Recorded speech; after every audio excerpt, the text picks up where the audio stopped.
think everyone has sort of their own personal relationship with Superman, honestly. People have asked me, like, oh, do you really worry about the fans? And I do worry about the fans because I'm one of them. But on the other hand, I'm like, Superman is transcendent of comic book world. He is a pop culture icon as well. He's transcendent. Like, you don't need to walk into a comic book store to, like, to show someone the S and go, like, hey, who's that? They can, it's like the difference between him and, like, Green Lantern, like, and by the way, I'm a big fan of Green Lantern, but, you see someone with a Green Lantern shirt on, and most dorks are like, yeah, cool, Green Lantern. But my dad is like, what is that? And I think that's the difference. My dad's like, Superman, like, he knows it instantly. And I think that relationship, he for the fandom, he has to be shared, with the world. And I think that's a thing that everyone has to get used to a little bit. An action Jesus for us all. Yes, exactly. Literally. You told our English cousins at Empire in the UK anyway that the film was everything you'd hoped for. Is it still everything you'd hoped for? Oh, no, absolutely. Identifying bits about it now, like No. It's absolutely exactly what I wanted it to be. I definitely, have really been pleased with everyone's not only the performances in the movie, but from my production design team and my visual effects team and cinematography, everyone really, and of course Henry, everyone's really just done a bang-up job in the movie. I couldn't be happier. The Krypton sequences were amazing. And the whole visualization of Krypton was great. I mean, could you ever see yourself doing a story there? Yeah, we were talking about, like, wow, wouldn't it be cool to do like a Jor-El and Zod, the younger years, and they're like, it's the era of the warring states, and they have to figure out, like, sure. What was the? Why not? It's a really martial culture. Was it based on anything on Earth? Yeah, no, absolutely. I kept saying, like, it's like it was based in some ways on sort of Japanese feudal culture. That was kind of what we kind of modeled it after, because even though you don't see it, there are different city-states on Krypton, and they're all constantly at war with each other. I think the implication is that Zod's from another city-state. They're friends, but that's how he's able to bring his dropships and everything. And okay. Sorry, I that's dorked out on you a little bit. I'm right with you. I mean, in fact, let's go further. I mean, the alien... Oh, further yet. the alien culture, the style cues, and some of the narrative touch points sort of shared similar elements to Prometheus and the Engineers. Is that something that was... Did it ever cross your mind? Like this is what we said.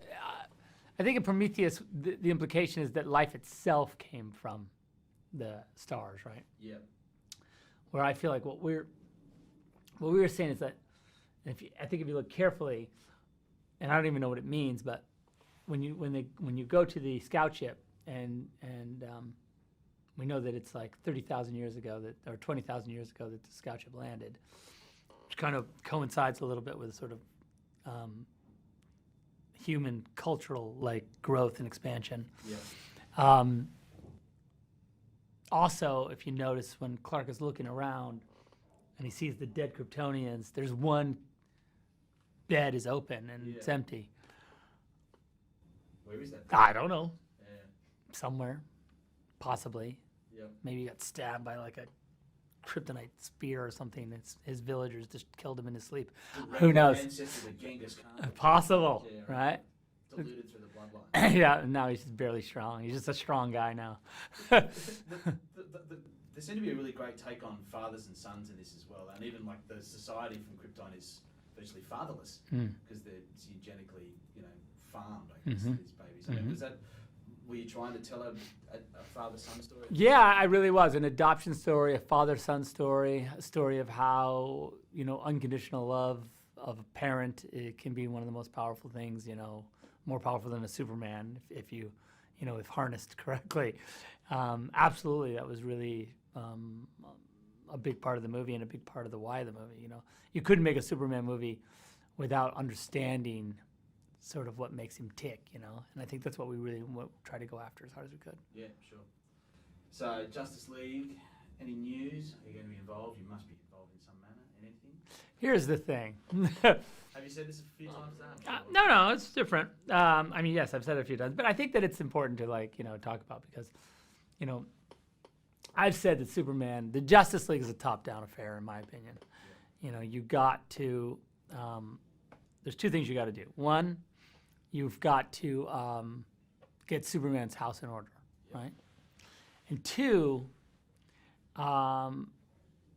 you have to look at the rest of the DC universe, and because what I try to do with this movie is imply that there are DC characters within this world, right? Other DC characters. Yeah. Whether or not we don't see them, but there's evidence that they're out there.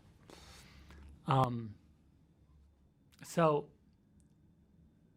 just like you top down Superman, you got to sort of top down then the rest of the DC characters. And not to say that they need their own movies or anything per se, like say the Marvel model, but I mean, and by the way, I'm also not ruling that out, but I do think that there's a opportunity to start to think about like how you might introduce other DC characters, and whether that's a Justice League movie or whether that's just a way of expanding Superman's universe. Those are things that I think that's the next conversation, I think, for me. Yeah. Do you feel in competition with the Marvel films? You know, I personally don't. I think, you know, the studio may feel that way a little bit because they're business people, and I get that. You know, they're like, oh, well, they have a movie with a ton of superheroes. Where's our movie with a ton of superheroes? You know, they have Iron Man. Where's our guy in a metal suit? Whatever. They actually haven't said that to me, but I can imagine though those conversations. I mean, that's not outrageous. I don't think I would not blame them for that, because I'd probably be saying the same thing if I were in their position. But I don't feel like I'm in competition with the Marvel movies, only because I think the way, and Chris and I talked about it a lot, and I think Warner Brothers really needs to, you know, stay with what we do. Like you know, after the Dark Knight trilogy and now this sort of restart of Superman, you know, we have a tone that we're kind of into. And it works for us. It works for me, and it works for, I think, you know, the DC universe in a different way than it was funny because, you know, in the comic book world, the Marvel comics are the darker ones, and the DC was the you know, bright, happier one. But it's this weird thing that's paradigm switch, which is kind of fun. I like it.